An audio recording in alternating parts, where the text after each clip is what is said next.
Happy New Year, Pickswise Nation. This is the first episode of 2022 of Let's Bet It. I'm Alex Glaze, joined with Jared Smith and Mark Zinno.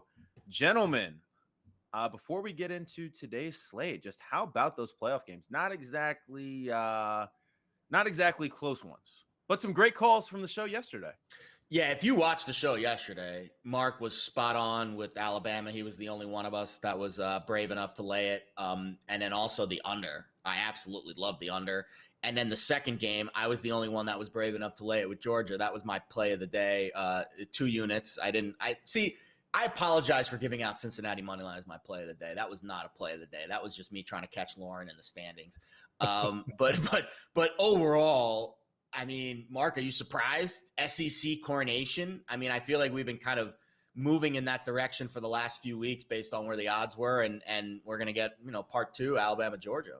Yeah, I mean, surprised, not the right word. I guess I said yesterday, like, I couldn't remove recency bias, right? And I admitted you have to remove recency bias when you're making a bet because it's not part of what's baked into the line. It's not part of what you're seeing. But what I saw happen to Georgia in that SEC championship game, I couldn't get out of my head, and it clouded my judgment on how good Michigan can be. But the Georgia team that showed up last night was the same Georgia team that showed up for the first 12 games of the regular season. 100%. The best team in college football. Yes, they played the exact same game they did for the first 12 games. And I just kind of got caught up and swept in the fact of how much they got manhandled for 3 quarters by Alabama. Yeah. And clearly I was wrong. I mean, I thought Michigan getting the points was the right side. I thought Michigan was going to be able to keep it a little bit closer. Georgia just dominated from the outset in that game. Georgia's tough. They're really tough. One pick we were all on. We all picked a total in this game as well. So I just want to start off the new year. Listen, new year, new me, but same me. I'm going to start off giving thanks, giving flowers. So thank you, Kirby Smart, for showing the kids what sportsmanship looks like. You have the game at hand. You don't need to kick the field goal to send it over. Just get the first down, end the game. Player safety important. You don't want to have to do a kickoff and all. No. Just get the first down and end the game. So thank you, Kirby, for showing kids what a good sport looks like. You should be thanking Kirby for botching the last 90 seconds of the first half. Oh, yeah, and the missed field goal. Really, the missed field goal and the Michigan red zone pick. That was a very fortunate under. That game should have went over. It was the most fortunate under in the world. When they scored 30 points in the first half, and it should have been 33. Because had Stetson Bennett, and he got ripped by Kirby Smart. Everybody saw Kirby Smart ripping him, walking into halftime. And they should have ripped each other. Because that was disgusting the way they just sat there. If you were going to walk into halftime, take one knee and get the hell out of there, right? Like, honestly, there was no reason for them to mismanage the last 90 seconds. And then, of course, the wide receiver on Michigan quits on the route in the first drive of the third quarter, ends up to be a pick. I mean, you got so lucky. That was the lucky under. You guys are just going through the whole game. I mean, it sounds like a football game happened and the under. I don't know. Okay. It was. I'll say this. It was one of those games where if you bet the under, you definitely played the lotto. Like, you're like, yeah. I thought it was done at halftime. I'm not going to lie to you. 100%. Absolutely. When there was that big touchdown before half, I was done. That's gambling. Random things happen. I think last night, Bama under, Georgia over. I think those were the right sides. It just didn't quite work out that way for the total worked out how every single Georgia game total worked out this year. Go back to the Auburn game. Go back to the Kentucky game, right? Like, the over hinged on one drive from the opposition doing what they were supposed to do, either converting a touchdown, converting a field goal. It changed everything. That was the game script that Georgia had developed for 12 regular season games. So, I mean, me personally, again, flaw on me. I just forgot how good Georgia was and forgot how they played. And because they hadn't played that well in a month. Well, I mean, they played the SC title game, and then they played a bunch of other stinkers, Georgia Tech. Like, you hadn't really seen them flex their muscle since like November. Yeah. And it's January. Was the last real time they had to work. Yeah, we got a lot to get to today, but before we get to the rest of the New Year's 6 games, let's make sure we download the Pickswise app. It's available in the Apple App Store and on Google Play, and subscribe to the Pickswise YouTube channel so you don't miss out on today's show. Like Jared said, a lot of winners given out yesterday. We try to give out winners every day. Doesn't always work out that way, but we tend to do that more times than not.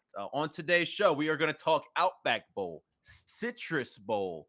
We're going to talk about the Rose Bowl, and then we're going to finish things off with the Sugar Bowl. And, of course, we're going to wrap things up with our play of the day. So without further ado, let's get right to it. Let's bet it. And let's start with the Outback Bowl, gentlemen. This is an interesting game to me. We got Penn State now catching 3 points against an Arkansas team. Jared, we've seen that over steam all the way up to 50. Which side are you on? 51. Because listen, we've been we've been in the chat for about a half hour, and that's gone up significantly since we started talking. I mean, just you want us to call me a college football sharp? I mean, we're talking and I just go, no, I'm just kidding. I'm not a sharp, but I do feel very, very strongly about this over. So let's think about this game first in the opt-out perspective. Penn State's going to be without their best receiver. That's obviously not good for the over. Arkansas is going to be without their best receiver. Obviously not good for the over. Defensively for Penn State, though, absolutely decimated. Ellis Brooks, one of the best linebackers in the country. Brandon Smith, maybe, a top second-tier linebacker in the country. Brisker, Ebikite, Brown. They've got a ton of missing players defensively. That's very good news for Arkansas's offense that likes to run the ball with their quarterback. Now, on Penn State's side of the ball on offense, Sean Clifford was, I guess it was kind of a surprising move that he announced that he was going to come back. And now that he has, even without Dotson, surprisingly, and this is not something that I'm used to when I was at Penn State 10, 15 years ago, they used to be a ground and pound kind of offense, but now they are a spread it out, wide open offense. They don't run the ball too well, but they have a lot of depth at receiver behind Dobson. Parker Washington is an absolute stud. Keandre Lambert-Smith is a guy that made a lot of big plays for them this year. And I think they've got one of the best wide receiver coaches in the country, Taylor Stubblefield, who was an All-American at Purdue. And this is a game for Clifford. Nothing to play for, nothing to lose. Penn State's supposed to lose this game. The line steamed heavily in favor of Arkansas. I think James Franklin's going to tell Sean Clifford, hey, this is your night or afternoon. This is your day. Do whatever you want. Go throw the ball, chuck it over the yard a million times. No one expects us to win this game. And mindset-wise, Penn State's bringing in the #1 quarterback recruit in the country next year, Drew Allar. I bet that Sean Clifford's like, hey, buddy, he's watching this game, I'm sure. And he's like, hey, this is my game. This is my team. I'm going to show you how good I am. And it's been a really frustrating year for Sean Clifford. Really frustrating. Injuries, almost near misses. So I think this is going to be kind of one of those coronation, games for him where they just let him do whatever he wants. And I love the over in this spot. I got 48.5. I'm going 1.5 units on it. And I'm throwing a unit on the Clifford passing yards prop at 210.5, which is way too low. Penn State does not run the ball. They're going to be throwing it all day game long, especially if they're behind. So I think this is a really, really strong look for me with Penn State in the over. A unit on the prop. You're feeling great about that. Yeah, I feel good about Penn State. That's a lot to put on a prop. Yeah. I feel good about Penn State moving it today. And I know Arkansas is going to move it because the Penn State defense is just decimated right now. Yeah. All right, Zeno, here's kind of how I'm looking at this because I like Arkansas laying the 3 points. Listen, the SEC undefeated in bowl games they care about this bowl season, right? That's how this works. Sure, yeah. That's how this works. No, but Sam Pittman, this is his first bowl game, right? I mean, Jared already went through all the injuries on the Penn State defensive side, and for me, when I've backed Penn State this year, it's been because of their defense, not necessarily because of Sean Clifford. I'm not the biggest Sean Clifford fan, but I was a fan of that Penn State defense before all these opt-outs. I just think that Arkansas, they're going to want to come out, run the ball. Sam Pittman's going to have these guys motivated because this is his first bowl game. And if there's anything, if you follow Sam Pittman at all on any social media, he loves winning trophies. That's what they do. They want to win trophies. They want to post pictures of the trophies. They don't care what trophy it is. So this is an SEC team that's going to show up for the Outback Bowl. I mean, look, I think the motivation factor is clearly with Arkansas. I mean, what a feather in Sam Pittman's cap to be able to win a bowl game 3 years into his tenure there after a team that was one of the worst in the SEC and one of the worst in the Power Five to turn the program around this quickly. So I think for him, it is a huge motivation factor to win this thing. I'm squeamish on the 3 guys. If I get a 2.5 again, I would take that and lay the points with Arkansas. But again, I just don't trust either one of these offenses. They both have the ability to lay stinkers offensively. And so Jared makes a very compelling case for the over, and I understand it. But full disclosure, again, you're a Penn State alum, so of course you're going to talk glaringly about the objective alum. He's an objective alum. I'm also on Arkansas plus 3.5, which I got very early. So it's not like I'm like full Penn State homer today. I'm actually betting against my team today. No, again, Penn State, as you mentioned, will throw the ball, but that's Arkansas' strength defensively is their passing defense. They only give up 215 yards a game through the air. So that's what they do really well. And being the fact that, they're used to seeing SEC pass offenses, some big pass offenses. You talk about teams like Tennessee and Mississippi State and, teams that throw the ball all over the place, and Alabama as well.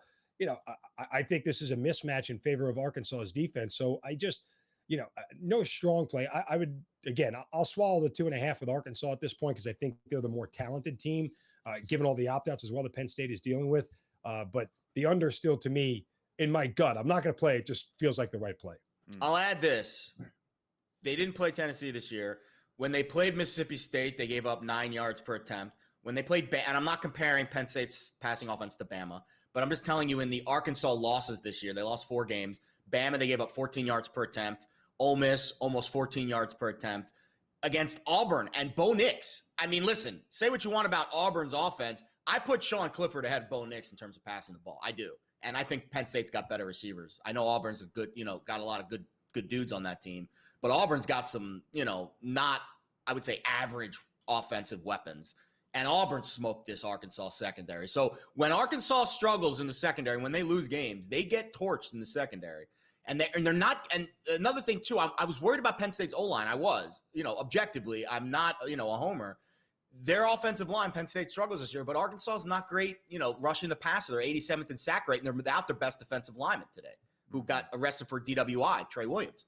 So I think I'm telling you, the steam tends to be right on these games. The fact that this over steamed up 3 points as we're doing this show from 48 to 51, there's going to be some points in this game today. 51, maybe you don't play it, but if you can find a 49 or a 50 out there, or especially 49, I really do like the over in this game.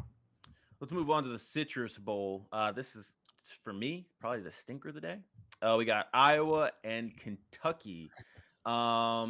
Zeno, I'll start with you on this one. Do you have any strong opinions about this one? I can't get a feel for either of these offenses. Which inept offense do you trust more?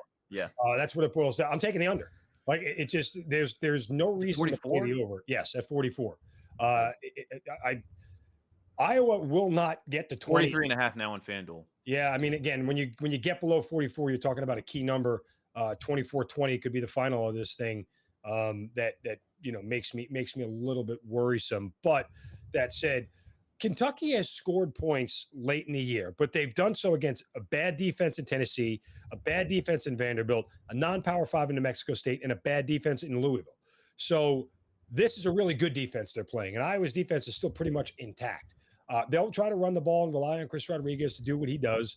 And I think when you talk about Spencer Petras, the quarterback for Iowa, his inefficiencies, even the propensity for Kentucky to turn the football over is the other thing. I mean, Iowa State's one of the top turnover teams in the nation at plus 14 turnover differential. Kentucky's one of the worst at minus 13. You add all that together with 2 inept offenses and offenses that are going to run more than pass, this all adds up to an under for me. I'm not even worried. I'm not scared. Like, I don't have any reservations about taking the under. I don't think there's any other play here. It's under or nothing for me. And I know Kentucky probably wins the game, although Iowa's done really well in bowl games. So I don't have a strong feel on the side, but it'll be a low-scoring, muck-it-up kind of game today. I thought the same thing too, Mark. I thought Iowa was a really good bowl team. Then I looked at Kirk Ferentz's record in bowl games. He's just 9-8. So maybe they're a very well-coached team. Don't get me wrong. They're one of the maybe best coached teams in the country. But man, have they gotten lucky with turnovers this year. 24 interceptions. That just doesn't happen in a single season. It's a school record. They had a plus 14 turnover margin, third best in the FBS. I don't know if you can rely on turnovers today if you're Iowa. It scares me that the line is flipped. Gives it up. Kentucky turnovers aren't predictive, so you can't. Yes, Kentucky does give it up, but you don't put that in your handicap. But I will say that Iowa's won their last 3 bowl games and covered all 3 of them. So my pick for this one was Iowa money line, just because I mean, I don't need the if Iowa wins this game, I think they win. They just win the game. But if they win the game, they win the game. That's kind of that's how it works. You understand what I mean? Like if they were gonna cover, I think they're gonna win. They're gonna win outright. Right. Here's what I'll say about Kentucky. I think their offense is better than people think. I think they've got a really smart offensive coordinator, Cohen. And they've got Penn State's backup quarterback, Levis, who's done a really good job this year. They've got the 13th most efficient offense this season. And they play in the SEC with a lot of good defenses. So I think, to be honest with you, I wouldn't be shocked if Kentucky runs them out of the gym today, but I could see this game being more lower scoring by running them out of the gym, maybe 21-10 being like, a 10-point win. But don't underestimate Kentucky because they have some dudes and they play. I know they were up and down this year at times, but when their offense is clicking with Levis, they can move the ball. And I don't know. I think Iowa, I don't know who's playing quarterback for Iowa today. Is it Petrus? Like, I mean, he's supposed to at least. Man, it's going to be ugly. Iowa's been lucky. Ugly. Iowa has been the luckiest team in college football this year. And I think the line movement is pretty telling from Iowa -1 to now +3. I would stay away from Iowa today. I don't like Iowa at all today. Last point I'm gonna make for my Hawkeyes today, and then we'll move on. I'm gonna make this point again later in the show. Motivation, right?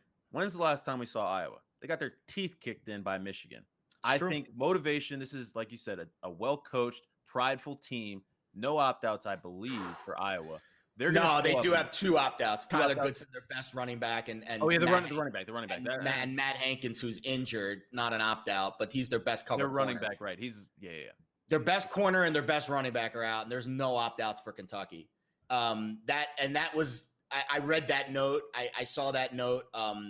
Actually, hold on, let me read the exact note. Mark Stoops shared, does not anticipate any opt-outs. We are good to go. I'm telling you, Kentucky, this could be one of the better Kentucky teams that we're not Maybe talking about. This is a fade for me just because of what Mark Stoops did against Georgia this year. That backdoor cover is still burning. Man, why do you have to bring it up? I'm talking myself into Kentucky. That's still hurting me. So that's why I'm fading Mark Stoops today. I don't know. All right, let's go on to the Rose Bowl because I think this is probably no. Sorry, the Fiesta Bowl is next. I'm getting ahead of myself here. Oklahoma State at Notre Dame. I pick them at most spots. Now I'm seeing Oklahoma State +1.5 on FanDuel. I got it this morning when it was a pick 'em. What do you guys think about this one? Marcus Freeman's debut as the head coach of Notre Dame. A lot of narrative talk here. A lot of talk about Notre Dame wanting to show up for this game, show up for Freeman, show what the future is. Mm-hmm. I can't get there because Notre Dame's 0-7 all time in New Year's Six Bowl. So which side are you guys on for this game? Mark, go ahead, start us off here. Motivation clearly on the side for Notre Dame, but so is the public with 78% of the tickets on Notre Dame in this spot. Look, Notre Dame finished the season winning 7 in a row, covering all 7, and scored a ton of points against really bad defenses like Georgia Tech, like Stanford, like North Carolina, and middling Navy. I mean, this is not an offense that is going to put up 35 points today against an Oklahoma State defense that's top 5 in rush defense, top 5 in overall defense in the nation. And despite the fact that Oklahoma State is this is a consolation prize game for them after losing the Big 12 championship. They win the Big 12, I think they're in the college football playoff. So there's a little level of disappointment from Oklahoma State. Spencer Sanders, the quarterback, throws 4 interceptions, and they just gut punched themselves, getting inside the 2-yard line twice in the fourth quarter with a chance to win the game or take the lead, and they failed to do it. The better and more talented team here is Oklahoma State. The coaching advantage goes to Oklahoma State. And I'm going to trust the defense. Notre Dame opt-outs, Kyron Williams, the running back, All-American safety Kyle Hamilton. Both of those guys not playing. I think that's huge for them. I am going to take Oklahoma State here on the money line, catching points. And again, with this much of the public on Notre Dame, we've seen it. Look how much of the public was on Michigan. Look how much of the public has been on certain teams throughout these bowl games, and you haven't seen the line move that much. Is very, very telling when that much of the public is doing it and the line isn't shifting. I'm taking the Cowboys here. I think the more talented team, the better team. And I don't think Notre Dame gets to 30 at all in this spot. They might not even get to 27. So I trust Oklahoma State in that defense. Yeah, Zeno, I'm with you. And once I saw Jalen Warren was able to play Oklahoma State's running back, that was big for me. Yeah. And that kind of pushed me over the edge when it was that pick 'em to side with Oklahoma State. Jared, what do you got on this game? I agree, Mark. So there's no doubt Notre Dame's going to be fired up for this game. I don't have any doubt about that. But Mike Gundy has the coaching edge here. Let's call it what it is. He's been coaching for 1,000,000 years, gone to 1,000,000 bowl games. Disappointment in the Big 12 championship game. Which Spencer Sanders shows up for this game is the key, because Notre Dame could still defend. They're not very dynamic on offense, and I do not trust Jack Cohn. The Mayer kid might be an interesting prop look, but I think Oklahoma State's going to probably bracket him. He's really Notre Dame's best offensive weapon now that Kyron Williams isn't playing. But I think Gundy and Oklahoma State have a coaching edge here, and you nailed it with Warren being back. He didn't play in the Big 12 championship game. That was big. And I think with Sanders, 4 picks in the Big 12 title game, I think he's better than that. Yeah. He's better than that. He had 2 really good drives late against Oklahoma the week prior, and then he just put up a stinker against Baylor, and a very good Baylor defense. Yeah, he's also not playing a defense the caliber of Baylor. Exactly. Here's another angle here, guys, that I'll throw at you. This game's starting at 1 o'clock Eastern, and it's being played in Glendale, Arizona, which they have that weird mountain time, desert time that it's 2 hours back. So it's not the full Pacific time, but it's still an 11 a.m. local kick. A little sluggish, maybe, a little first half under, maybe a full game under, because we're talking about the defenses here and how good both defenses are, especially for Oklahoma State. And I could definitely see one of these offenses sleepwalking through the first half of this game and not even scoring a touchdown, perhaps. So I saw 23 on WinBet as the best number I could find for the first half under. I think that's worth. I don't go crazy on the first half bets because it's half of the game. So maybe a half a unit maybe is fair there. But right, like 11 a.m. kick on New Year's Day local time, you got to imagine these guys are a little sleepish, right? I like what you're saying, but for me, because I've been picking all these bowl games and watching these 11 a.m. kicks and all, it's been brutal. But I think what I've noticed is the defenses tend to be the unit that's fair. The offenses are fine. The defense is who needs some time to wake up. That's just what I've seen. But I could definitely see that happening for sure. Let's move on to the Rose Bowl, because I think this is probably the most intriguing game of the day, at least for me. We got Ohio State and Utah. Ohio State now 4-point favorites in this game. Total 63.5. Big opt-outs for Ohio State. You got those big receivers, Chris Olave, the big name that's opting out there for Ohio State. But I'm going to side with Ohio State because I think that they were 7-point favorites, I believe, before the opt-outs, right? And it dropped to 3 points. When you're telling me that a couple of receivers, the tackle's a big one, but that's not worth 3 points for me. And I think Ohio State has the recruits. They have the 5-star guys backing up the 5-star guys. I just think that this is a spot for Ohio State where those guys that they're missing, they're replaceable. And I think this is, another motivation spot. The last time we saw Ohio State, they got their, dreams busted. They were supposed to be a playoff team this year. They got their teeth kicked in by Michigan. Is Ohio State fraudulent? I don't know. I think this is a good spot for Ryan Day to turn the page into 2022. And just like Dabo did in the Cheez-It Bowl, still funny saying Cheez-It Bowl. Just remind folks like, hey, we're Ohio State. We're going to be here next year. We're here. That's for me. So I'm thinking Ohio State's the more talented team here. I'll lay the 4 points. I'm with you. Take the more talented team in these spots. The play for me, and I said this as soon as it opened up, take the over.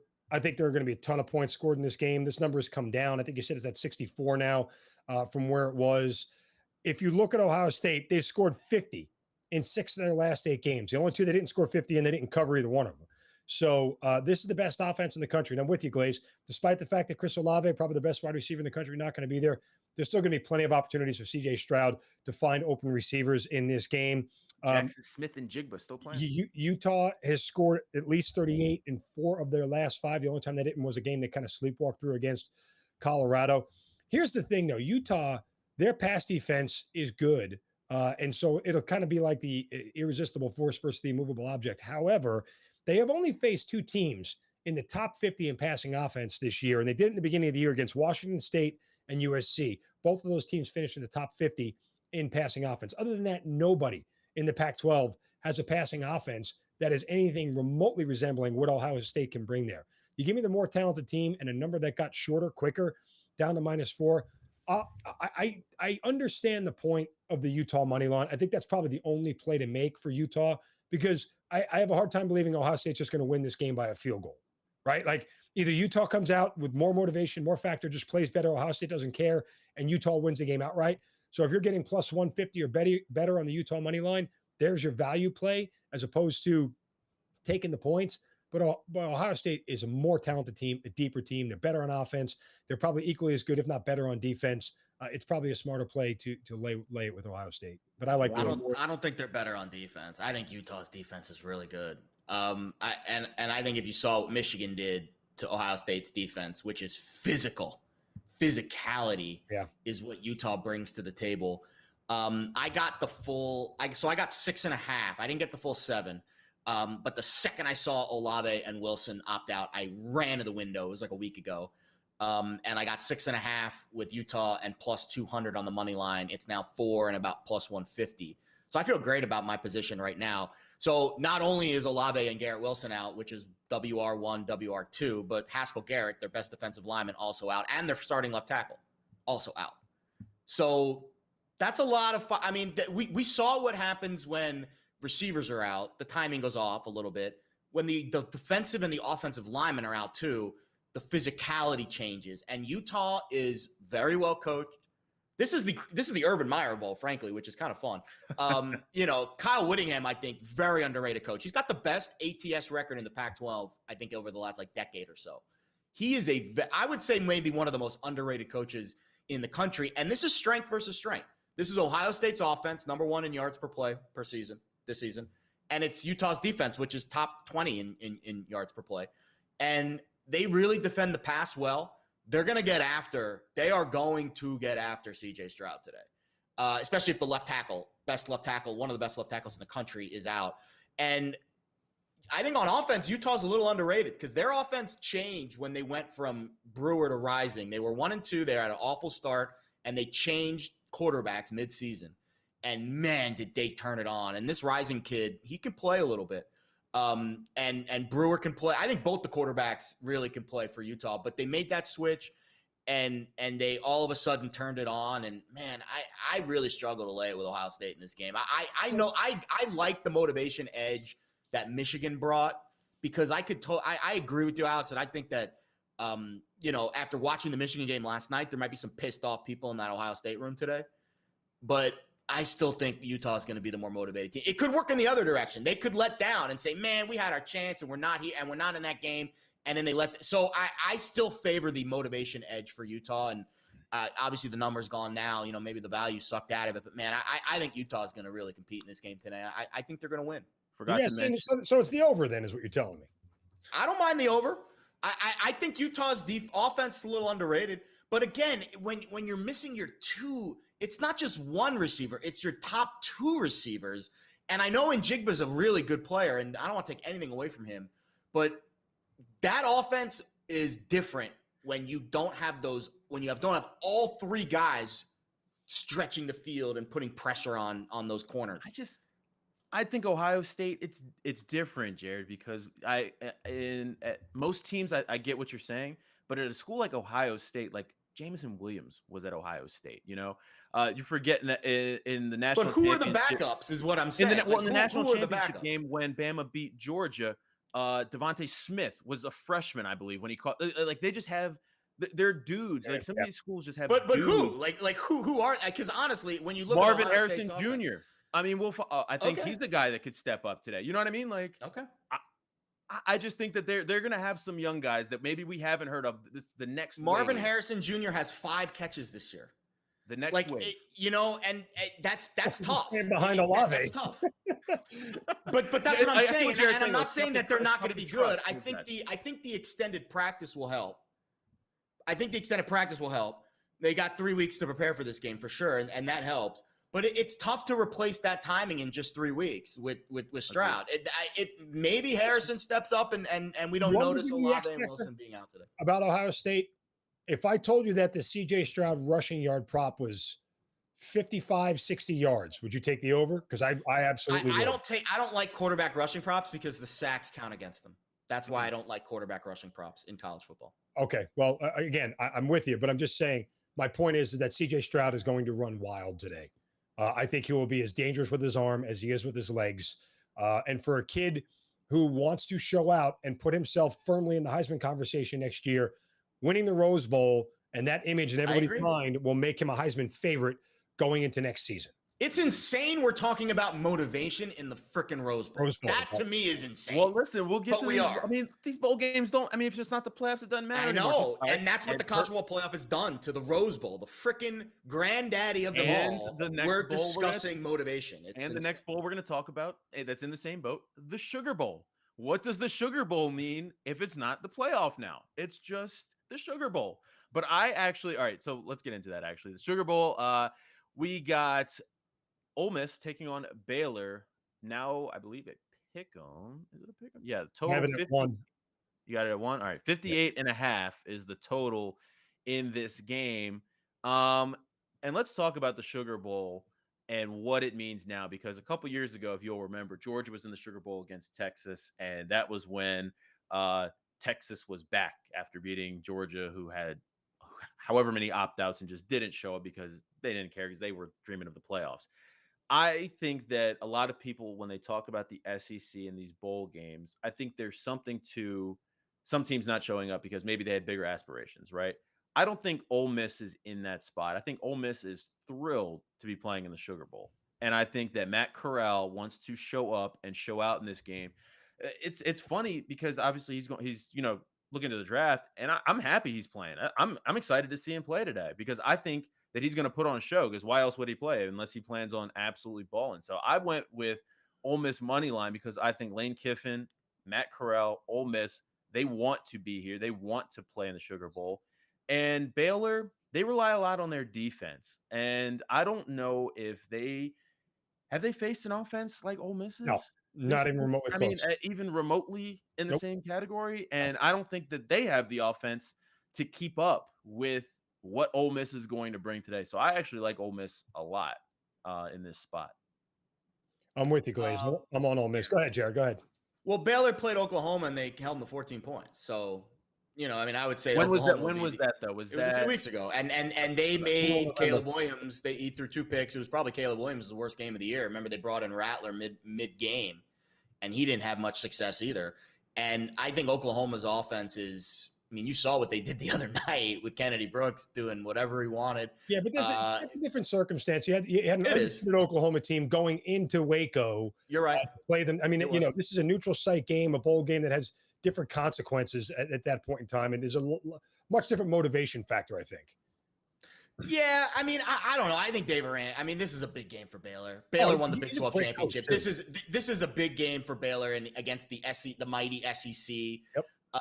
And also, I'll be honest, when I looked at the total for this game, I was surprised that it was in the 50s. I really was. And I think the books, so this total opened 50 and a half, and it steamed all the way up to 59.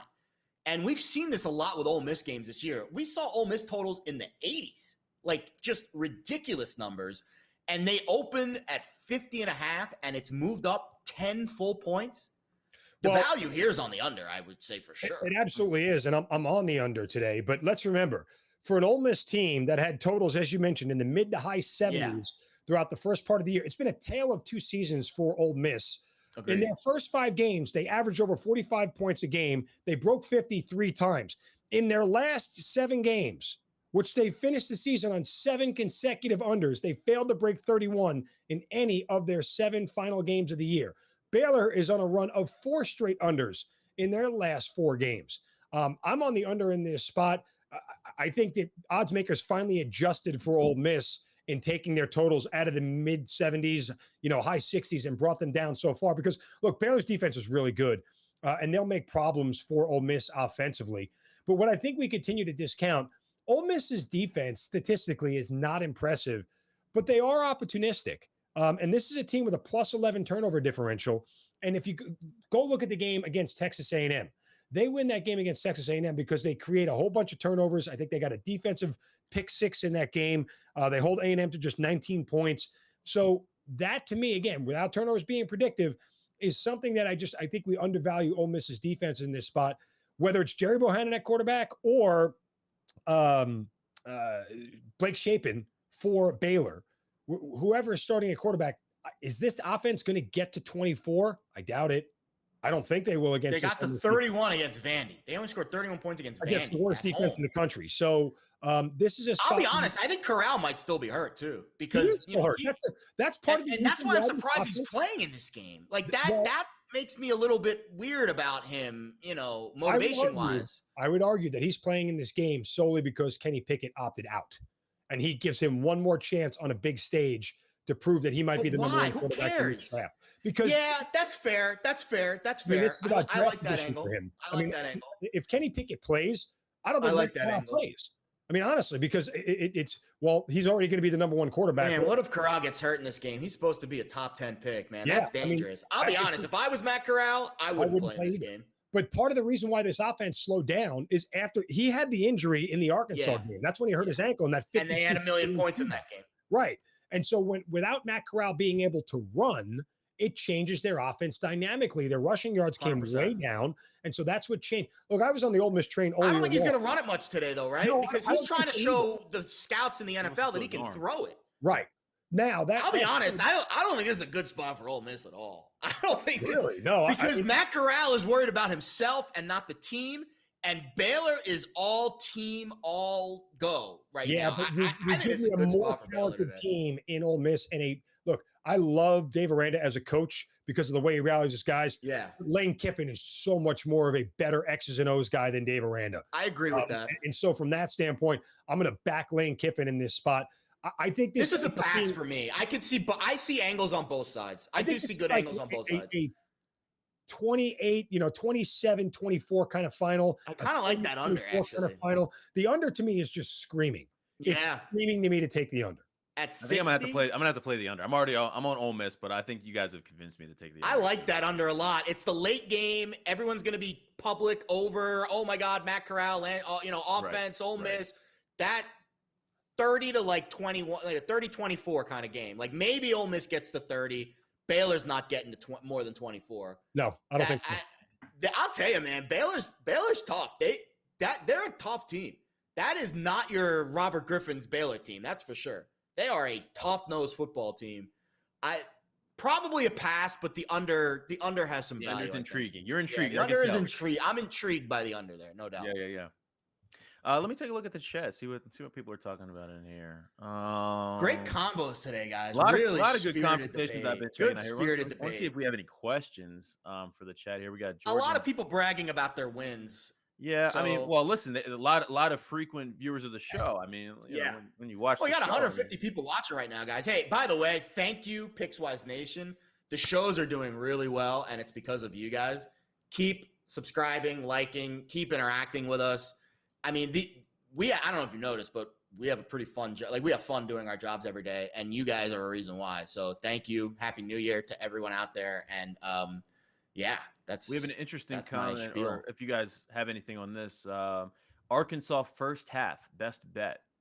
Arkansas first half. First half sides are really tough.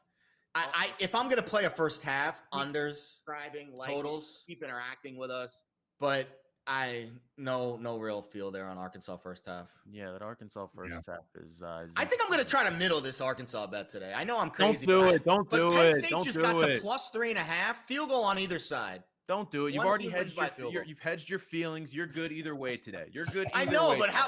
But then I can risk free just root for the over and not care about who wins the game. That's fair. Because then no matter what, I'm not going to lose money on the game on the side. You know, I'll either win double units or lose 0.1 unit, which is for me not really. I don't really care about that. All right, let's wrap things up with our play of the day. Before we get into our personal plays, we got a play on the site from Matt Weisenfeld, Providence. Wise guy, the wise guy at DePaul, and he's got Providence laying 1.5 points in that spot. Some college basketball today. I mean, it's tough to believe. Big time college hoops today, guys. There is some good college hoops today. Baylor's got a bowl next game. week is a big college. Like in the next week, the few weeks, we're gonna really start getting into college hoops. Baylor's got a big bowl game today, but the number one team in the nation and the Baylor Bears is headed into Ames, Iowa, to play number 8 Iowa State in a huge matchup today. Tough spot. Don't trust the kids on the road. That's all I got to say about college basketball. No matter what it is, don't trust the kids on the road. Baylor could be headed for 2 losses today, both in the bowl game and in college basketball. So, Zeno, give us your play of the day. I tell you, it's the under. It's the under in the Sugar Bowl. It's everything that I've done, all the math that I've added up tells me that the under comes in here, like we just talked about. I don't see Baylor getting past 24, and it would shock me if all of a sudden this Ole Miss offense came and just dumped 40 on somebody again. They just haven't been able to do it. I think they get to 30-24 seems like the final gets me under the 58, which has been steamed up from 50, 55, whatever it was. But still, I love the under today in the Sugar Bowl. Yeah, I like that. I think you talked me into that one when we were going through that handicap, because I think Baylor's defense is going to be ready for this game. And if Matt Corral's worried about his draft stock and not anything else happening on the field tonight, I could see Ole Miss being a little sluggish on offense. Maybe not overly sluggish, but just sluggish enough to where that under comes through. Listen, we got a question in the chat, because I know this is your best bet. Yeah, about the total in the Arkansas Penn State game. It's up to 51.5 now. It's crazy. I'm telling you, people are watching this show and they're just betting the over, or the really smart people in Vegas agree with my handicap here. And I think it's the latter. I'll be honest. I think this game flies over. I think it gets into the 60s. I'm telling you, Sean Clifford, I know I'm a Penn State homer, blah, blah, Penn State. I'm very objective about my team. Their defense is going to be in shambles today. Arkansas will move the ball. They're going to score 24 to 30 points. I have no issues with that part of the handicap. The question you have to ask yourself, can Sean Clifford go up and down the field without Jahan Dotson and with a little bit weaker of a wide receiver core? And I think that is where the sports books and the numbers are misjudging this total. I think they are misjudging the depth Penn State has at wide receiver. I just gave you two names a little bit earlier, but another guy to look out for today is this mega guy who's like 6. He's literally mega. I don't know his first name. I forget, but his last name is Mega. He's 6'4", like 220 pounds. He's a monster. Like, there's going to be young players today at wide receiver. They have an unbelievable wide receivers coach, Taylor Stubblefield, who was an All-American at Purdue. They will be coached up. They've had plenty of time to prepare. And Sean Clifford coming back for this final year is going to energize this offense. And he has had such a frustrating season. Injuries and almost near misses against Iowa and that crazy game against Illinois. This is a spot where he's healthy. Fast track at the Outback Bowl. They haven't played a game at Raymond James Stadium in over a week. The Bucs were on the road last week. The last game was the Gasparilla Bowl on December 23rd. It's not a weird, weather day in Florida. Gorgeous conditions. This is going to be a high-scoring Jared, game. I have officially tailed you. I just put the bet in at 50.5. Yes. I'm going to Venmo your request if this doesn't hit. You can deny but if it gets to 50, that's not my fault. I bet it this morning at 48.5. Okay, well, I'm at 50.5, sucker. So 27. It's going to get to 51. I'm telling you, Clifford's going to be slinging it around. Number 51. I'm just telling you. It is under the key number 51. I'm going to send you a request for the half unit I just put down on this thing in honor of you. Hey, you're going to Venmo request me for a half unit? Come on, bro. Come on, bro. It's not a principle. It's not a principle. So Jared's high on Sean Clifford. I am high on Clifford. The passing yards prop is too low. Passing yards props, I like that. I like that, but I just think this is a bad spot for Penn State. Penn State's pride all season has been their defense. They have way too many dudes missing today. Arkansas is going to be able to move the ball. They're going to be scoring. They're going to be able to run the ball, control the clock, control the game. I'm laying the 3 points with Arkansas. Sam Pittman loves to win trophies. Arkansas is going to be up for this game. The SEC, undefeated in bowl games they care about. Sam Pittman cares about the Outback Bowl. We'll see. I hope you're wrong personally, but I mean, from a betting standpoint, it's hard to argue with Penn State's defense. And that's the other part of the over handicap is I think Arkansas is going to be running it right down Penn State's throat all day long, and they're going to move it. Yeah. All right, boys. Well, listen, it has been a fun bowl season. Didn't start out so fun for me, but we're having fun now. Good luck today with your bets. As always, make sure you like, subscribe the Pickswise YouTube channel, follow us on social media, follow the show. And yeah, good luck with all your bets today. We'll be back tomorrow morning. Good luck.